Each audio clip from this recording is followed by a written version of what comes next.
Selamat datang di channel saya Serangga Gatal. Jangan lupa di like dan subscribe-nya. Oke, kita mulai. Surga dan bumi menyedihkan. Gelombang pasang niat membunuh menyebar di kehampaan. Mata banyak dewa yang memandang Su Yi menjadi panas.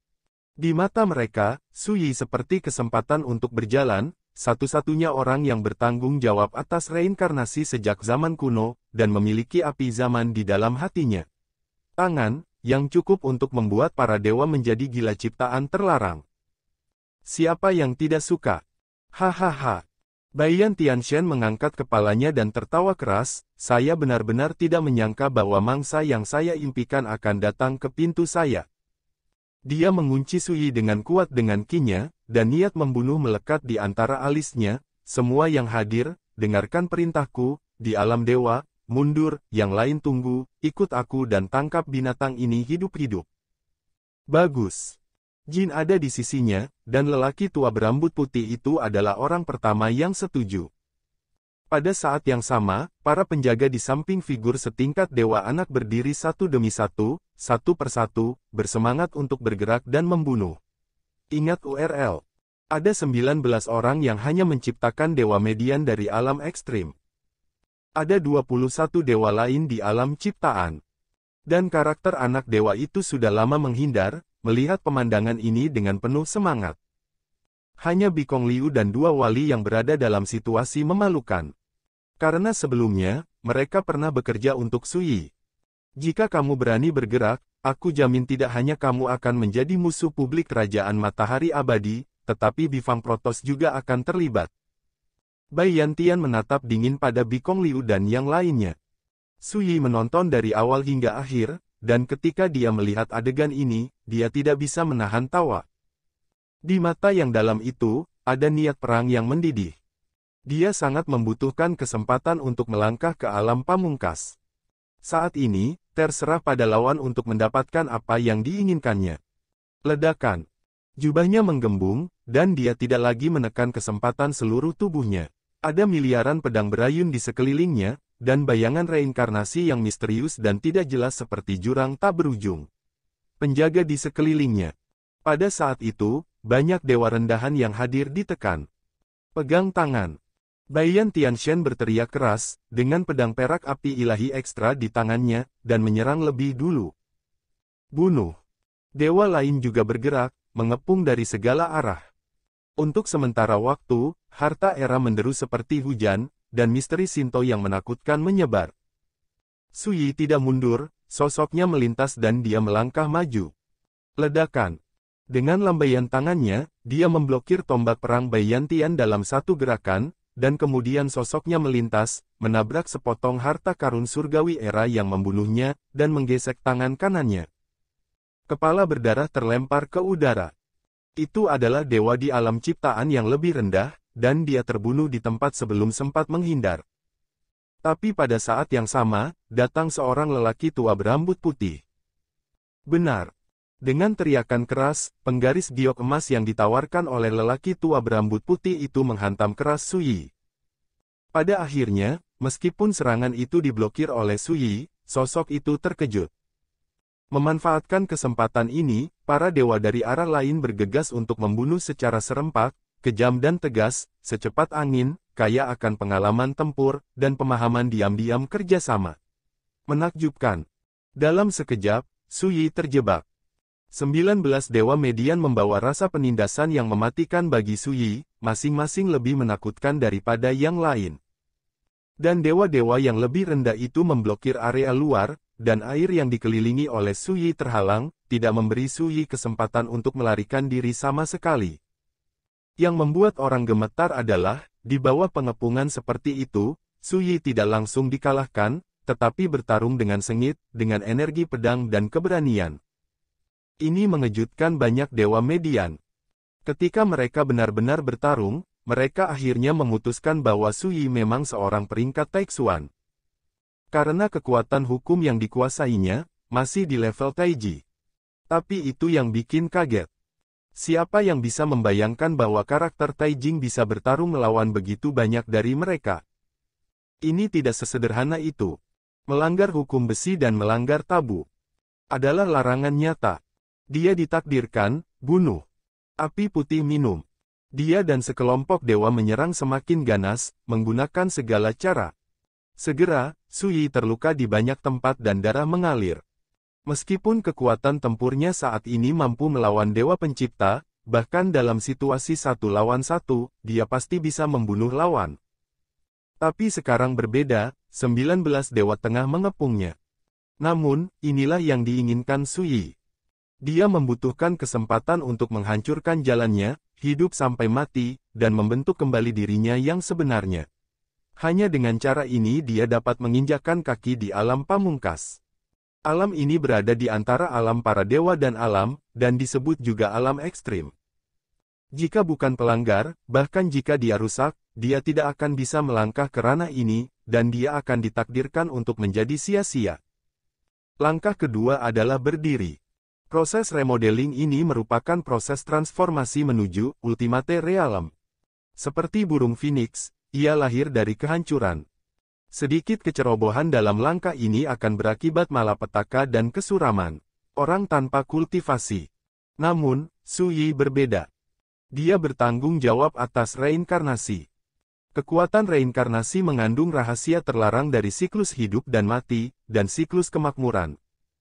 Ketika tubuh Taoisme rusak, ia dapat menggunakan kekuatan reinkarnasi untuk membentuk kembali tubuh Taoisme, dan misteri pembentukan kembali ada dalam reinkarnasi.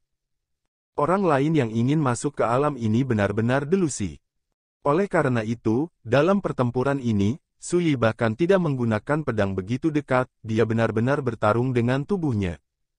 Meskipun dia terus-menerus terluka, potensi dan kekuatannya terus-menerus disadap dan dilepaskan dalam pertarungan yang sangat berbahaya ini. Ini mengejutkan dan ironis. Sekelompok dewa berpangkat tinggi menggunakan semua jenis harta dengan seluruh kekuatan mereka, tetapi karakter Taijing dengan tangan kosong, bertarung 10 arah dengan jalannya sendiri, ini tentu tampak tidak masuk akal. Tapi tidak ada yang peduli.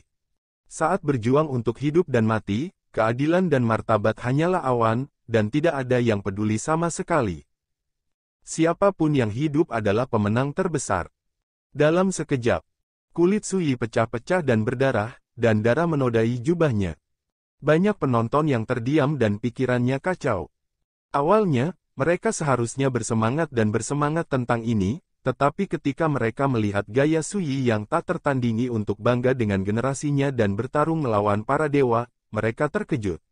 Semua kaget, terkejut. Tidak bisa bahagia. Gak bisa lebih semangat lagi. Para dewa yang mengepung Sui juga terkejut. Sui terlalu ulet. Jika saya berubah menjadi dewa median lain, saya khawatir saya akan terbunuh di tempat, dan saya tidak akan dapat menghentikan pengepungan seperti itu. Tapi Sui tidak hanya tidak bisa menghentikannya, tetapi juga mendukungnya sampai sekarang. Benar, dia terlihat sangat malu dan terluka, tapi dia tidak jatuh.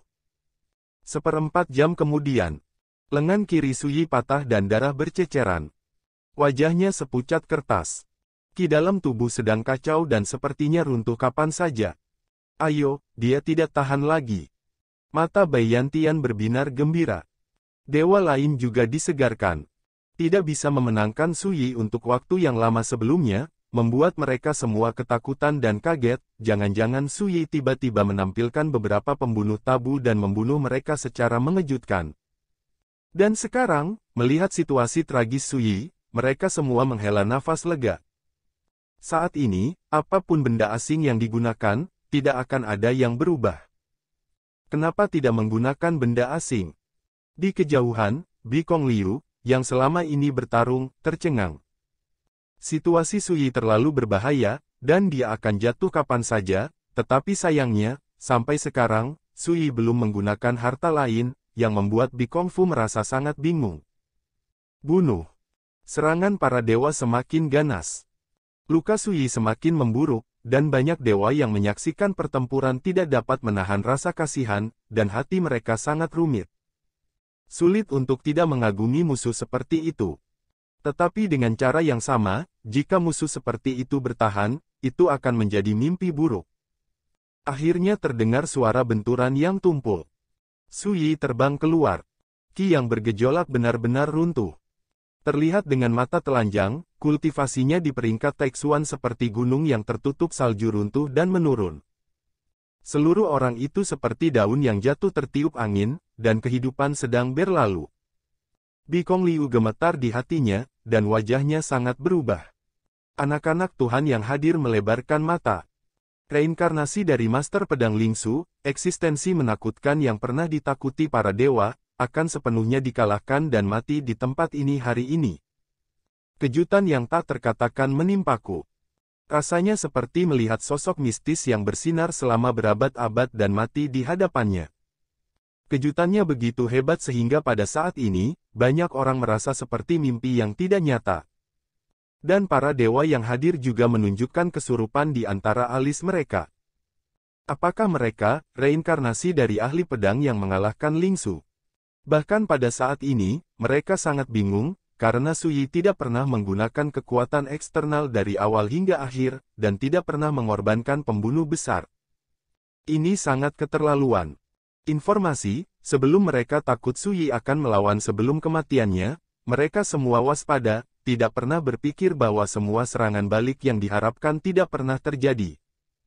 Mati. Pada saat Suyi dikalahkan, seorang lelaki tua berambut putih telah membunuhnya dengan kejam dan meraih kepala Suyi dengan telapak tangan. Manfaatkan penyakitnya dan bunuh dia. Sebagai dewa yang berjuang keras, tidak ada yang akan menunjukkan belas kasihan, apalagi menunda pejuang. Hampir bersamaan, Bai Yantian dan yang lainnya juga bergegas menuju Suyi. Tidak masalah jika Suyi mati, yang penting adalah kesempatan padanya. Inilah yang paling membuat mereka rindu. Pada saat ini, aura bencana tabu yang tak terlukiskan muncul di dunia ini. Ledakan. Kekosongan terdistorsi dan runtuh, dan turbulensi ruang dan waktu mengamuk. Cahaya malapetaka yang tak berujung tiba-tiba muncul dari ketiadaan, seolah dipahat melalui masa lalu, masa kini, dan masa depan, melepaskan atmosfer malapetaka dan kehancuran yang misterius dan terlarang. Dalam keadaan kesurupan, orang-orang seperti melihat hantu sungai takdir yang dahsyat membuka sudut di kekosongan ini. Pada saat ini, para dewa yang membunuh Suyi semuanya mengubah wajah mereka dengan liar. Pria tua berambut putih yang pertama kali bergegas menuju Suyi hanya berjarak 1 kaki dari Suyi. Tangan kanannya hampir menyentuh kepala Suyi. Tetapi pada saat ini, kekosongan runtuh, dan cahaya perampokan yang muncul dari kekosongan muncul. Lalu, sosok lelaki tua berambut putih itu menghilang sejengkal demi sejengkal. Pria tua berambut putih, dewa penciptaan rata-rata. Juga pelindung emas. Tapi dalam sekejap, dia dimusnahkan oleh perampokan, tanpa meninggalkan jejak. Adapun para dewa lain yang hadir, mereka sudah tercengang, dan mereka semua melarikan diri ke kejauhan tanpa ragu-ragu. Ledakan. Turbulensi ruang dan waktu menyapu, dan kekosongan runtuh dan layu. Suyi seperti berada di mata badai, sinar malapetaka muncul dari ketiadaan, berangkat dari sudut sungai panjang takdir, yang tampak begitu aneh dan tabu. Dan ketika cahaya perampokan ini terpantul di bidang penglihatan Suyi, dia tertawa. Dia sedang menunggu saat ini. Ini perampokannya. Bencana terlarang yang menerobos alam pamungkas, belum pernah ada yang melangkah ke alam ini sejak dahulu kala. Bahkan banyak dewa di dunia ini tidak tahu bahwa ada alam rahasia antara alam dewa dan alam. Alam yang hanya bisa dimasuki oleh pelanggar yang bertanggung jawab atas kekuatan reinkarnasi. Kata perampok adalah memaksa. Pada saat ini, Suyi telah melepaskan yang terbaik dalam pertempuran, dan telah sepenuhnya menghancurkan Taoismenya dengan bantuan banyak musuh besar. Ketika perampokan yang lahir dari ketiadaan ini muncul, baginya, itu berarti dia akhirnya mengantarkan terobosan ke peluang keadaan tertinggi. Dia tidak menghindar. Ketika perampokan datang, dia bahkan memiliki keinginan di dalam hatinya. Seberapa misterius alam pamungkas itu? Ledakan.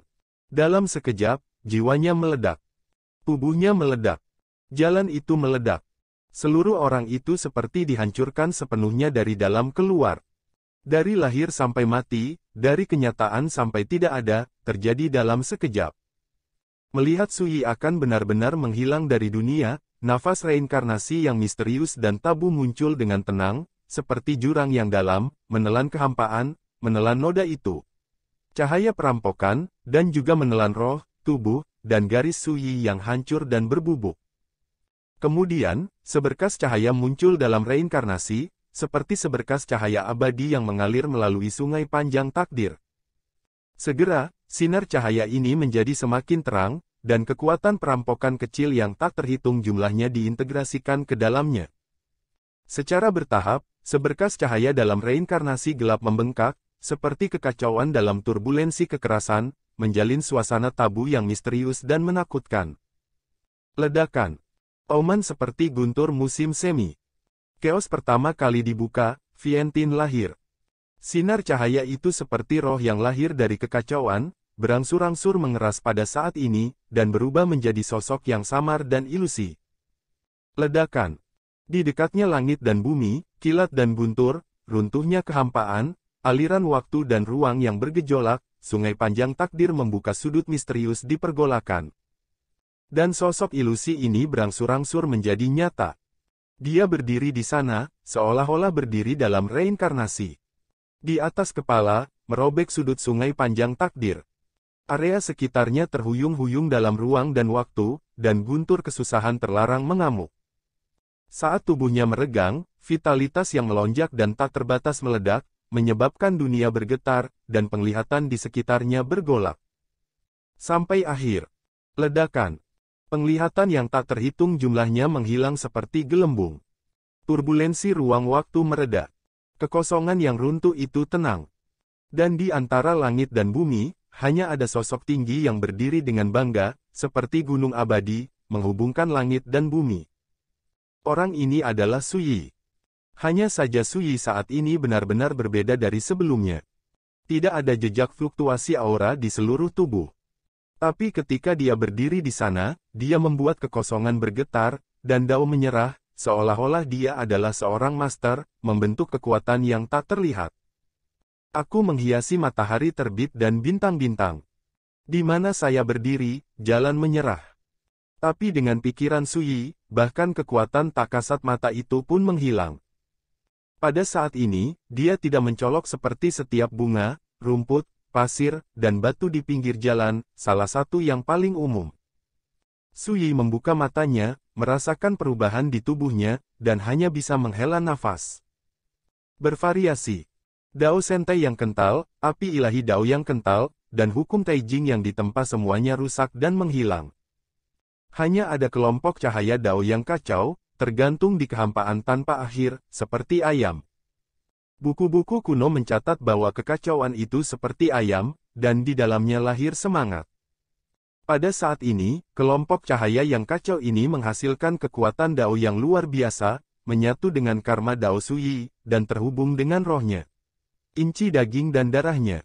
Tao itu seperti kekacauan, kehidupan terkandung di dalamnya, apakah ini keadaan akhir? Suyi bergumam dalam hatinya. Ini adalah dunia yang sama sekali tidak dikenal, semuanya penuh dengan hal yang tidak diketahui dan misteri, bahkan jika itu mengintegrasikan memori dan pengalaman Li Fuyu, itu benar-benar asing. Karena situasi ini, tidak ada yang pernah menginjakkan kaki di sana. Telah disembunyikan dalam aturan surga yang seperti tabu, menghilang di antara alam dan alam para dewa. Hanya mereka yang bertanggung jawab atas reinkarnasi yang memiliki kesempatan untuk masuk. Selain itu, Suyi terkejut menemukan bahwa era Fire Seed muncul dalam cahaya Dao yang kacau di tubuhnya. Sebelum dia bisa memikirkannya, sebuah suara ketakutan terdengar, mengganggu pikiran Suyi. Kamu selamat. Di kejauhan, Bai Yantian dan sekelompok dewa dipenuhi ketidakpercayaan. Betapa menakutkan perampokan tabu sebelumnya, memusnahkan Dewa Median dalam sekejap, dan bahkan Suyi musnah. Tapi mereka mematahkan kepala mereka tidak pernah berpikir bahwa Suyi hidup kembali. Ini benar-benar merongrong kognisi mereka dan terasa sangat menakutkan. Seorang pemuda dari Taijing yang tersapu debu, bagaimana dia bisa hidup kembali? Di kejauhan, Bi Kong Liu dan tokoh-tokoh anak dewa itu juga tercengang, tidak mampu memahami semua ini, sehingga kepala mereka linglung dan tidak bisa berkata-kata. Pada saat ini, menghadapi tatapan terkejut, Suyi tiba-tiba tertawa. Dia melengkungkan tangannya, membungkuk kepada Bai Yantian dan yang lainnya, dan berkata, "Terima kasih. Semuanya. Kamu alasan kenapa kamu tidak menggunakan benda asing untuk bertarung barusan adalah menggunakan kekuatanku untuk mencari transformasi dari kematian ke kehidupan." Seorang lelaki tua terkejut. Sebelumnya, dia dan dewa-dewa lain merasa sangat tidak normal, karena dikabarkan bahwa Su Yi tidak memiliki kartu Hall, juga tidak memiliki kartu Truth, tetapi dia tidak pernah menggunakannya. Ini menimbulkan kecurigaan mereka. Dan sekarang, ketika mereka melihat Su Yi selamat dari bencana terlarang yang misterius dan tidak diketahui itu, mereka tiba-tiba menyadari apa yang salah. Tepat. Su Yi mengangguk dengan tenang, "Aku butuh kesempatan untuk mati, dan baru saja, kamulah yang membantuku sehingga akhirnya aku menangkap kesempatan ini." Semua. Siapa yang tidak mengerti bahwa mereka sedang digunakan? Sepertinya Su Yi dibunuh oleh mereka sebelumnya, dan dia terluka parah dan sekarat, tetapi pada kenyataannya, mereka hanya digunakan sebagai batu asah. Tiba-tiba, wajah mereka menjadi gelap. "Tapi kamu sepertinya belum menembus alam dewa, tidak, bahkan setengah dewa pun." Seseorang mengerutkan kening. Su Yi tersenyum dan berkata, "Ini adalah alam yang tidak Anda ketahui, dan alam yang belum pernah saya pahami sebelumnya." Omong kosong. Ada yang mencibir. Di atas peringkat Taixuan, adalah jalan Shinto. Di tengah, seseorang yang bisa melangkah ke alam Tuhan dengan satu kaki adalah manusia setengah dewa. Beberapa orang hanya bisa disebut dewa palsu karena fragmen era yang kental tidak lengkap saat membuktikan ranah Tao. Tidak ada yang pernah mendengar bahwa ada alam lain di atas peringkat Taixuan. Apakah kamu telah menjadi dewa palsu? Seseorang memiliki mata yang aneh. Jujur, saya juga penasaran dengan misteri negara bagian ini. Su Yi berpikir sejenak, dan berkata, "Sebagai hadiah, saya memutuskan untuk mengajak Anda semua berlatih tangan, dan membiarkan Anda menjadi angkatan pertama orang yang mati setelah aku menginjakkan kaki di sini. Di bawah tangan Tuhan. Kalau begitu coba." Dengan teriakan keras, seorang pria berjubah gelap memegang tombak merah datang dengan ganas. Ini adalah dewa penciptaan tingkat menengah. Dalam pertempuran sebelumnya, dia telah melukai Su Yi berkali-kali, membunuh tubuh Su Yi dan menghancurkannya, dan sangat kuat. Saat dia menembak, tombak merah merobek langit, membawa serta kekuatan penghancur yang mengerikan. Su Yi tidak mengelak. Pada saat ini, dia tiba-tiba merasakan perasaan aneh. Alam semesta sepertinya melambat. Semua detail dan perubahan pukulan pria berjubah hitam itu tergambar jelas di benaknya. Kultivasi di tengah tahap penciptaan. Tingkat ketuhanan yang ketiga. Hukum kebesaran Shinto. Menciptakan harta karun terbaik di era ini. Dalam metode rahasia, Xuan Lei dan Divine Flame adalah sumber Dao. Dengan satu pukulan, 360 jenis perubahan dapat diturunkan, semua memiliki niat membunuh yang sangat berbeda. Dalam sekejap, semua detail dan rahasia diungkap oleh Su Yi. Ini sama sekali bukan prediksi dari pengalaman pertempuran seumur hidup Li Fuyu, tetapi kesadaran naluriah yang luar biasa yang memungkinkan Su Yi untuk langsung menangkap semua rahasia serangan lawannya. Semua yang ada di hatimu. Dan kemampuan ini, Su Yi belum pernah miliki sebelumnya. Apakah ini kekuatan bawaan dari alam tertinggi? Su Yi baru saja memikirkan hal ini, tanpa sadar dia mengangkat tangannya, membiarkannya kosong. Hancur, hancur. Ledakan yang membara. Tombak merah di tangan pria berjubah hitam itu bergetar hebat, merengek keras. Karena jari Su Yi baru saja menyentuh ujung tombak, kekuatan Dao yang mendominasi dan tak terbatas meledak, menghancurkan kekuatan pada tombak itu. Pergelangan tangan pria berjubah hitam yang memegang tombak patah, dan darah berceceran. Wajahnya tiba-tiba berubah, dan dia tiba-tiba menarik diri, wajahnya penuh amarah. Jari ini biasa-biasa saja, tetapi telah mengambil semua keberuntungan, dan dalam satu gerakan, itu adalah bagian terlemah dari pukulannya. Semua orang juga terkejut. Perlu dicatat bahwa dalam pertempuran sebelumnya, tidak peduli seberapa kuat Su Yi, dia tidak pernah melukai dewa manapun dari alam ciptaan yang ekstrim. Tapi sekarang, hanya dengan satu jari, itu akan melukai dewa median dan membuatnya takut. Kekuatannya sekitar 2 kali lebih kuat dari sebelumnya, tetapi dibandingkan dengan perubahan kekuatan, misteri sebenarnya dari alam pamungkas terletak pada perubahan yang membawa saya ke potensi saya sendiri. Pada saat yang sama, Su Yi memiliki perasaan di hatinya. Hal yang paling menakutkan di alam pamungkas bukanlah terobosan kultivasi, tetapi transformasi bakat dan potensi seseorang. Singkatnya, ada misteri besar, keajaiban besar, kekuatan magis besar di alam ini. Sekian dulu dari Mimin. Terima kasih.